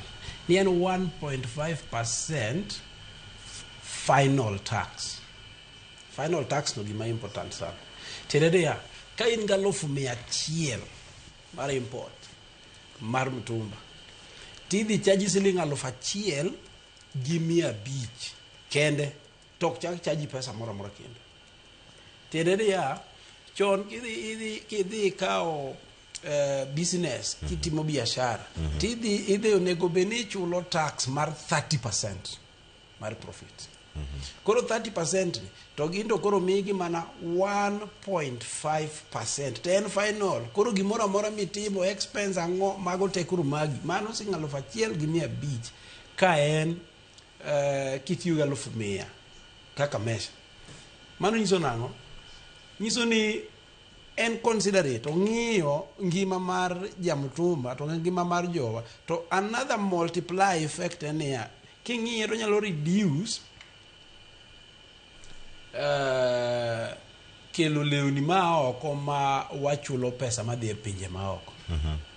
Tienang'o wadhi bedo gi wa improve jo EPZ jok ma manufacture lewni koni to wanyako wa improve jok ma loso lewni mabeyo koni mondo mi wang'iew lepwa wawegi. Kidhi Isiliti bedo ka wan gi lewni manyien kendo en industry maduong' ahinya. To industry no king'iye maber ibiro ni wanyalo endelea kwa ng'iyo lewni ni kwa kao pesa wakati wachulo to pesa cha dhi oko. Koro lal. Adwa wacho wach matin kendo e wach mar PDM kasta wach majonia. PDM en nikitie station kaka koro wan Nairobi kato ori gi jati ng'ama tiyo ne mondo dhi Nakuru. To winjore omi PDM ni ne siling 2,000 kende mane ok goye usuru. Koro komi PDM 10,000 to 8,000 ni goye tax mar 30%. Sani FCPA mbadi kanene no proposal mantie finance bill cha odwa dhire mo wuoga 2,000 motere 10,000. Tieni komi PDM pade 10,000 to ok tax gi mora mora ko iwuothe Kenya kaka kiero.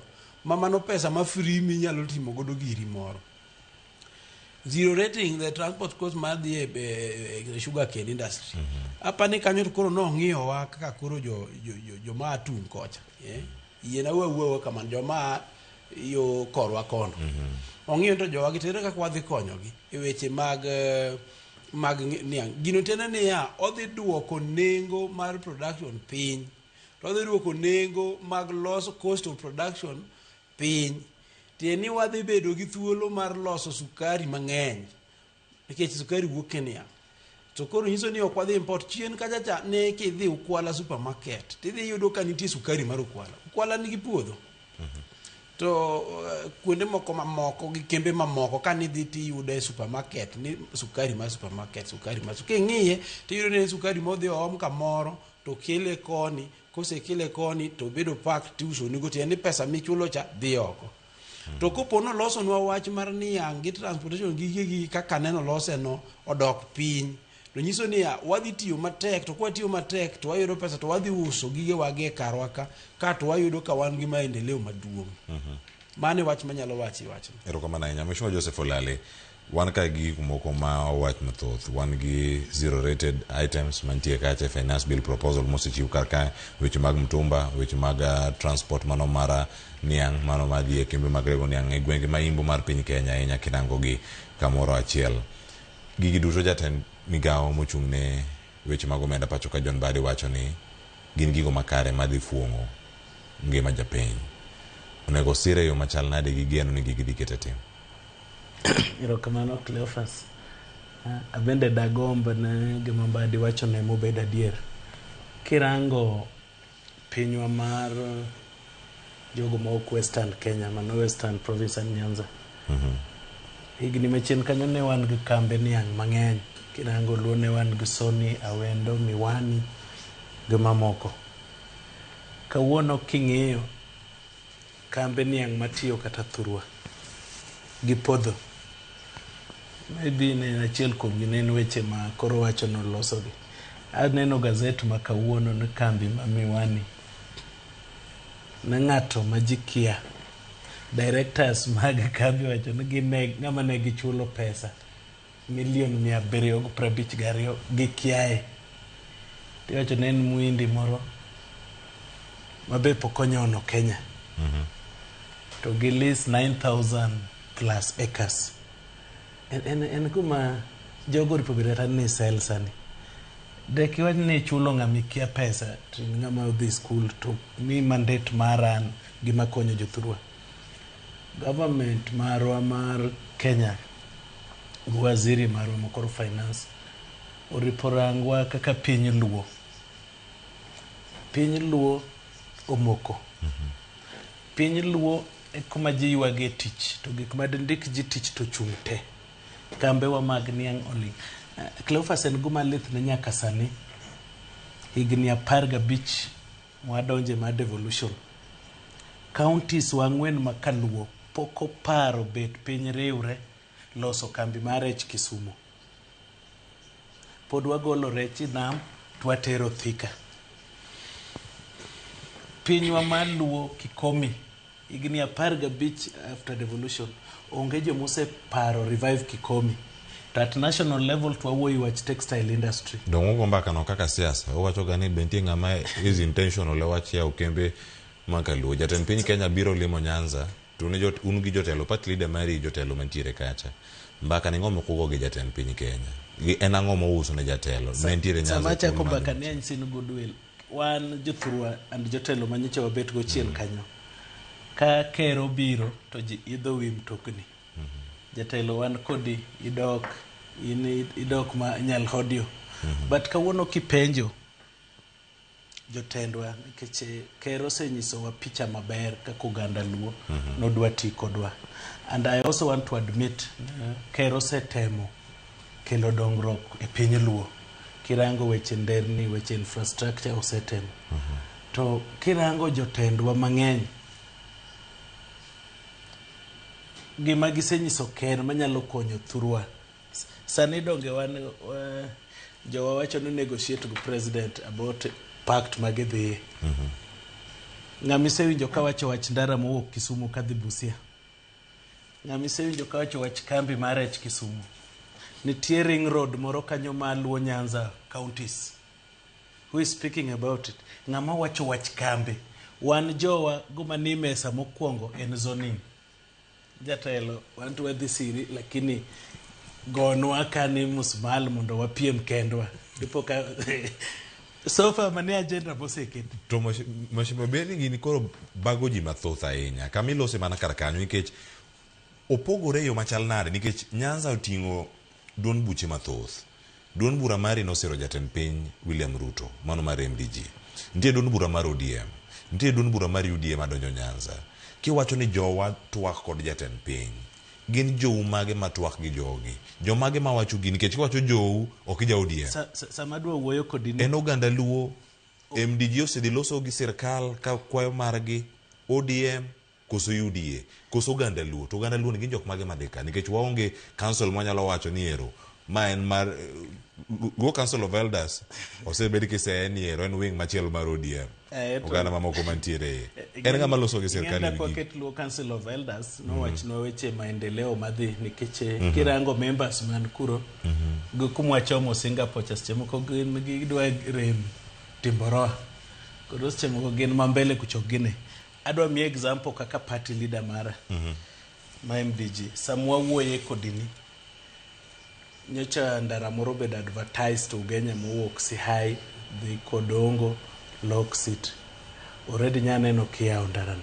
Sama wuoye kod ni Ministry of Housing Ugenya constituency kende ntie affordable housing in 3 colleges mobed advertised, 1 go 4 markets mobed advertised, 1 go a complete market morum to 1 gandara mowuok about 56 kilometers manyicho bed advertised. Tingeyo dongruok ma piny ruok en Ugenya kende. Or 1 county kende. Wadwaro ni sama jotend wobet piny. To ing'eni nitie projects mag constituency, nitie projects mag county, lakini nitie project momako kaka oganda luo. Example wach ma kambi marech. Luo Nyanza counties te ochopi nam. En project ma kokel to en ma the region, ok en mar sub county or a county. Wach ma ring road ndara ma luo itiend nam omako counties wagote. So wadwaro jotendwa sani ka ji wuoyo giwach ker nwanero wadhi siri. To mwadhi siri ni namba 1 dwa gomb kaka oganda luo no magie projects mwakwai. Dwa gomb kaka oganda luo no magie jowa matin modhi school madwa kwan tije. Dwa gomb kaka oganda luo nti sirikandi ni kibedo namba 1 to positions namba man ma demiwa. Lakini kwa wacho nwan kaka oganda luo wadwa ni lor nwa piny mondo wayier ji hama chama mang'eny. Cleophas 2007 ODM ne ngwa bunge mang'eny kabisa. No contribute na die dongruok ma jothurwa. Idhi 2013 nambo dok piny matin. Numbers ibunge ok contribute dongruok. Guma contribute dongruok en kind of leaders ma wayiero. To gichien kanyo ng'enye cha bene wan gi yok moro ma iwacho ni multi-party democracy wan mane wakelo kako oganda luo. Lakini nyocha kechopo campaign tinyiso wanoruma wasi. Kikala wasi koro kendo multi-party bedo ODM. But amor gi yiero masani. Ando ma wadwa nyiso ker. Ne ker as far as nodwa wabunge mang'eny e bunge mondo tigo. To ng'eno dwaro gumilongo 50+1 margin ma bedo president. Gino bro bedo achieved kantie high voter turnout. Kaji campaign mang'eny jowuok chama mopogore opogore. Joma dhi limo Kerry State House to chamo lunch to kao nyaka feche. To koduogi gweng' to wacho ni gweng' ni koro wano kwadwa e jomoko ma gweng'wa. Gine joma go ker piny. To ka kero concentrate kuom gi wadwa nyise no dhi podho. An abro a support ker. Lakini ka obai blackmail mar zoning ni. To some of us, we will not vote him because we have an issue. We will not vote him because we are not happy with what he has done. Piny en Kenya na multi-party democracy. Owe piny ataro, ji opiemi paro. Ng'ama riek oyud, ng'ama otiyo oyier. To joma dwa ka osero keton ker. Nikech ng'ato oseng'eno kotiyo kodwa dhi dala, odwa no dhi okaw ticket ma chama moro direct. Ayo wach jopiny nuan koro onge ng'ama idhi kony malo. Yiero mabiro ikonyo ng'ama goga kura. Ng'ama koikre mano nyumbani. Sani kirango wan gi jotendwa mani piny luo ma wan go hope Ray Omolo. Joma go Ray mogik en ogandawa. Nye neno ka wach mateko stima donjo. Joma nye push kata ne waziri mar ninio resign. Gin ogandawa. Ka mondo joluo bed luo for luos to luos oyao luo against luos. to wan wang'eno wan gi jotelo kirango David Ochieng ma Ugenya, wan go Mark Nyamita Migori, wan Grey, wan go Pio Wandaigini. Magi kore dho wasani ma watiego. Makango watieko go president winjruok ni. To magi jo mwadhi rango mbele. But magi jo ma bende jigoyo mogik. So wadwa nyiso jo wan ji oherre wamakre kaka oganda lu irrespective of party. Wang'eno wadwa dhi kanye to wadhi nade. Kidhi lweny ubedo jolweny mopogre, lakini gima riwo en win lweny. Win lweny mar oganda luo namba achiel obed dongruok ok siasa. Ing'en kata sani pod lith nagan kidhi rallies moko to ng'ato chung' wacho ni wachung' waling' wapar jakom. Wawe jakom obed onind gu kwe. Rigo thum ne jakom kamo. Mago gin whip emotions manono. Waranguru no gini ono timre kokwa expect to set timre koro wadwa dhi mbele. Lakini jotendwa gore kendgi. Ka ng'ato dhi bochamo lunch gi ker kosekawo fare to wacho ni ker weche mabeyo kobet kanyo kochopo wuogo kucha to galo dhoge. Kero bio wuog jopiny. Owere gi jotelo mokariede. Erokamano. Adara kosigara machielo. Sipiente gi mila mede wiye kanyo. Erokamano. E wach mar politics no, adwa ni wanda wache matin. Kaka nene. And not as a professional. Kain gi dala ma ji ng'ani ni ku to ng'ani ni ku to ng'ani ni ku to ng'ani ni ku kiluongo mkutano to okunyal timo gimoro to jaluo wacho ga pile ni riwruok e teko ka wariwore kae to kwadhi mbele ka jomoriwore to wadhi control piny. Abro manyo miyo mana example moro. Kane Raila Odinga dhi e siasa kanodhi chung' to jowa ma jogot kochacha nomiye jalup. Kaeto President William Ruto bende gimiyo jalup. Kaeto gidhi gite gibede mkutano ma giwinjore ni kura to gidhi go komachielo ni. Ang'o manotimore? Kuma ne gigoye kura no emane jogi odonje te masani gin gi CSS dabal gin gi Mrs. dabal nang'o nikech ne ging'eny koro mistake mane gitimo ni sama ne gidhi kanyo ne gidhi adhiya ka giwuoyo gentleman's agreement omiyo odhi oriembo ng'acha kabisa. Koro kanene gi pacha aneno ni kikwa bede ni wago agogwa joma ria dek moko ga agogi koni jaria dek moko ga agogi koni jo MDG be awinjo ka koro loso ka jo ula be loso kacha wabeda ni wariwore wabeda kamoro achiel kwasebet wakawo gimo maduong' to koro gima duong' ni kwadwa keto piny be momine no ka sani imanyowa kamano.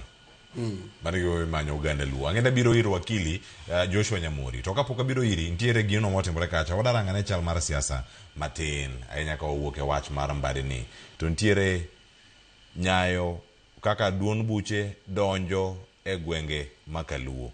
Itimo gi nade. Wach moro mondo mi Mheshimiwa Joseph Olaleki wach ni multi-party democracy rumo gi Awase kodonjo i Nyanza. Ochal nade. Winya ne sigara molosoka kodale bich. Romo makamano manokelo kanyakla jotend duond bura mar UDA Ward Sabiro Makarachuonyo mano obagi gweng' Mangoche dwaro mar ne chako chenro matego duond bura no e alwora Makarachuonyo kod kaunti ma Homa Bay mangima motelo ne yiero maduong' mibagi pacho ka 2027. Jakomb UDA kachud bura Makarachuonyo Abdul Ramadan Odhiambo manochuo kombe romo makamano ne okone gi yiere mar chako wuoth kanyakla kaka jotend duond bura mar UDA kaunti ni mar neno ni duond bura no obedo motegno kendo golo jochung' mathoth e yiero mabiro. Goiro kamano ahinya ne jo chama mohero chama mochopo kaka rombgi mondo wang'i ni to ere yo mwamedo go tego chama kaka chama nitie chon nikech waneno kaka ng'ikruok nomako chien ka to wayudo ni mae momiyo koro jomoko nyalo wuoyo wiwa wacho gik ma ok oromo ni UDA onge Karachuonyo. Adwa wacho kawuono without fear of contradiction ni Karachuonyo e kar UDA e Nyanza ka Karachuonyo e kama wach mar UDA mono ji nindo. To siepe wa mwahero mag ODM mabende wan go kaendi waketuru kwe mondo mi wayudru kaka wadhi keto weche mag siasa madhi biro mbele kani e yo makare. Jagoro matayo chenro mag UDA kaunti ma Homa Bay Kennedy Ongate wacho ni romo makamano gichako gi Karachuonyo kendo dwaro margi mondo duond bura mar UDA obed motegno kuonde chung'ute bucha boro ma Homa Bay kage kore ne yiero mar 2027. Wabedo piny kaka jo Karachuonyo wards 7 mwawinjore ni chakre kawuono wadog chien e grassroots, wadog e polling stations, wadog kuonde mwae mondo wateg chama. Yo mwadhi tego chama en kama. Wadhi wang'is jo chama ni chama pod exist. Coming in 2027 wabiro chungo ji chakre piny MCA nyaka malo president marwa. Wan kaka jo UDA wa decide kawuono ni wan e broad based kamano to wan bende mongech wan watiyo ne ker mar Kenya. Kamine mag UDA alwora makono okone gibro medo chung' motegno gi duond bura mar UDA kaachiel gi jatend piny William Ruto kamane gijiwe siasa mar kuwe motelo ne yiero mabiro. Warwaki UDA kendo wadhi timo maber, wadhi chungi president marwa. Ndalo duto te ka wang'iyo kaka gik moko timore wamor omiyo gi Ruto ni ber wadonjie uru mondo gik moko ochop kare. UDA osebedo party maduong' kendo nyaka sani wasebedo gi percentage maduong' ahinya e Karachuonyo, Homa Bay nyaka Kenya as a whole. Omiyo wakwayo mana ni mondo wabed gi kwe, wamed utego party, to wabed gi hera, to wahero maduong' ni walanduru ne Dr. William Ruto 2 term mondo wakonye manyo mbulu ka Nyasaye oyie to dhi okaw 2 term. Ali Beach, Ramogi TV, Homa Bay.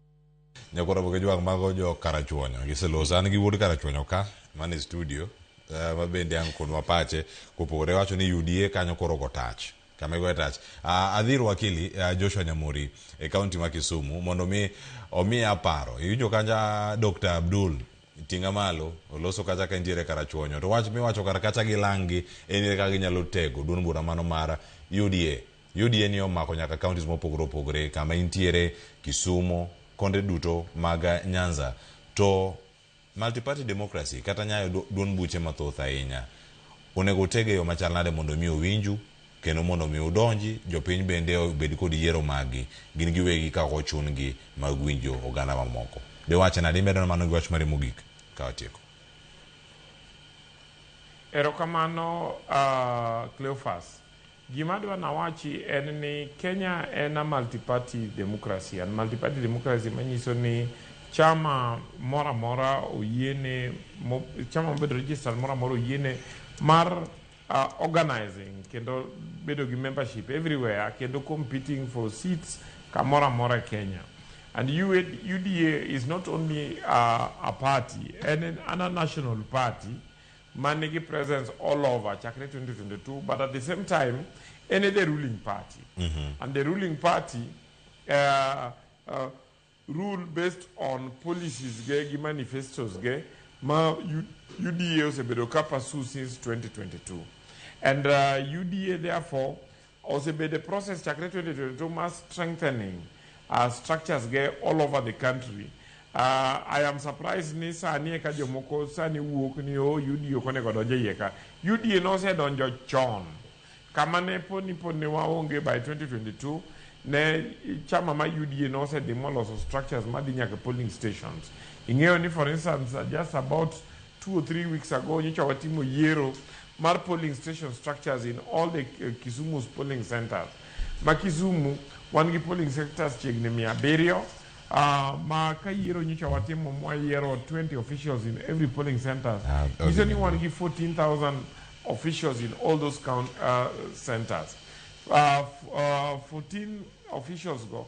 Nyicha wase mandate must mobilize each and every official GPRRIO. Manyiso ni king'io the numbers go to calculate to in Kisumu UDA nige structured membership. Come on. Mar almost 300,000 people. 300,000 people against a voter register. Mar 606,000. Nisoni chiegni half mar the population ma Kisumu gin members mag UDA more register money structure. So adwani monda nyis joma compete gi UDA kata other parties. Ni UDA is a strong party in all the regions, all the counties mag region Manyanza. One a partnership and a working relationship UDM and leadership mar UDA gi leadership ma ODM no bedo piny ma giwinjore ni both of them mondo strengthen parties gi. Kamano kwa tieko wakili. Anyalo paro ni immediately after ka president nosewacho wachno Migori, president the party leader mar ODM gi the chairman mar ODM no dhi mo obet gi bura Uasin Gishu ma en the backyard mar the president mochoko members mag ODM te wadwa ni mondo encourage gi rather than fighting nigidwaro zoning gimed wuoth around nyaka areas magi feel ni strongholds mag UDA mondo gichok members mondo wadhi yiero joma bro bedo notegno emibro yier aito wabro riwore to waloso sirkal kamoro achiel. Erokamano ahinya wakili Nyamori. Akawa mano kaka wach mare mogik aduogo e studio ka mondo ayud wach mogik bende kawuok kuom Mheshimiwa Joseph Olale mano kang watieko koro. Erokamano Cleophas. Kaka wakili wacho ni Kenya is a multi-party state too. All political parties are national parties. National party nyiso ni party moripo bedo ne kaber. Political Parties Act wacho ni gin office at least 24 counties. 2007 ODM was very strong in Rift Valley. Akiago momiyo gerengo magiluor giwacho ni koro Rift Valley giweyo. Gibiro wacho no otwen gi Nyanza. ODM is not a tribal party, just like any other party. And MDG is supporting Presidential Ruto's second term. So one ODM gi chama mokogo wariure ni Ruto 2 term. To piny koni to koyier ja MDG Kisumu kata Homa Bay okloke moko bed jaluo.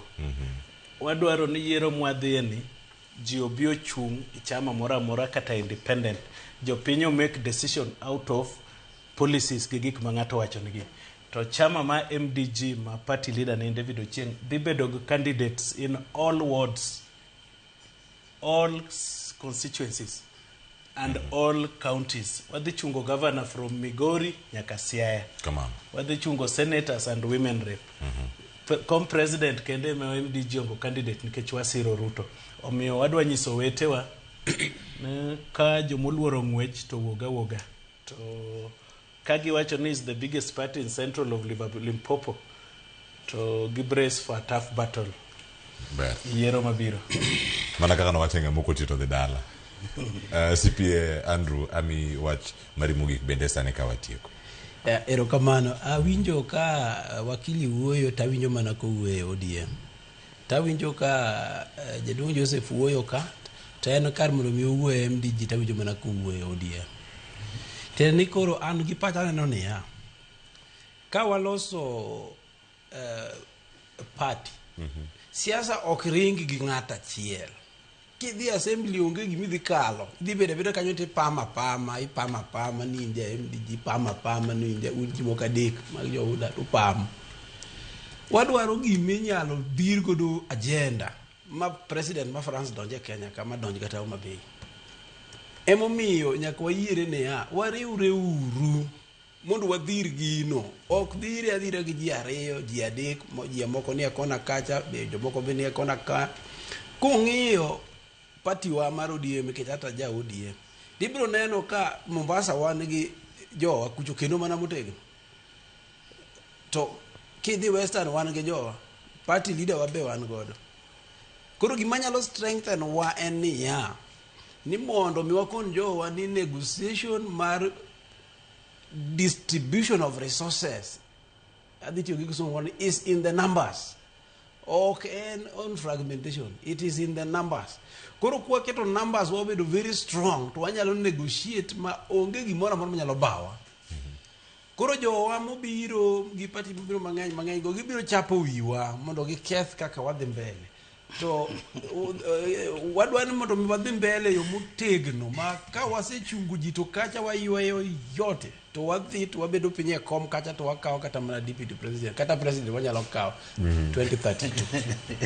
Erokamano mano CPA Andrew Groni mabeda wan go kar kae en kinde motieke chenro to duoko modonjo kar ka gin duoko madhi duoko kata kamano welo mondo mi owinjgi nitie wach mo or kar ka ukodo wiwa jotendwa ma Siaya winje uru jotelo mo be kaka pakore Ramogi TV lakini giwache dieri losno uru nderni namba ne rumo kanyo gi 672 ukikonwa nyingi machelo wacho ni Nyisa nyiso la ile duoka penjo mopenje weche usuru obere gi siasa mag zoning gi yiero. En nyego manade magintiere godo gi ODM. Haya. Mano wach mantiere kakacha. Jal moro ote mar jotend siasa kudo wigino nyinge Simon Jalego Kaluo. Mano ma neno wakantiere Nairobi. Ero kama na nyako mote mari. Ng'ado wacho kani nyamori okwache diere wach mag ndara. Mano mar rabuor madhi Chiga. Kata mano mantiere kata Korowe, Nduru Beach. Wacho ndara no en pathetic. Owacho ni gima nyamori wacho kanya to wang'o ya kabisa. Kendo en gima leta enya ne joka bonyo. An aura mboya. Ero kamano. Nyamori winji. Nyamori indala. Dhiane rang ndara no kanye none. Mano ka untie kanyo kuranga achiel kachiel. Morning Cleo, ndara mara buor to Chiga. Poko chaki golam. Ndara no rach seriously. Gipi mawuok aora Obuso. Mama tino chieng mar weya. Aya, matino chieng mar weya oro kata mathoth ahinya. Machielo mogik, wacho ni apenjo ni sirkal kiaga ni onego tim public participation. Ko sirkal ni pimo gamana wiya. Mas TV yeke. Gomba from Aero. Wakili Nyamori, Joseph Olale, CP Andrew Groni, mauken giko. Tuak makama pod budhi nyime. Wabolo so thuolo mar. Kola it dongruok mopogore opogore mitime kor gwengewa mondo wagolo duoko it jowa kamoro amora ma gintiere mar mondo wayud dongruok ma wanyalo neno. En dongruok nyakoro mo gijwang' ma ok dondruok. Ka ochopo studio ka te mana mano ema wagoye. Chama mar Kenya natayo kinywa kono kanyinga Cleophas Oluoch jakisumo kanyo kwar mokeo nyaka Chisango oriti masanya waradi chieng' machielo ka Ruth Opango menero Ramogi TV.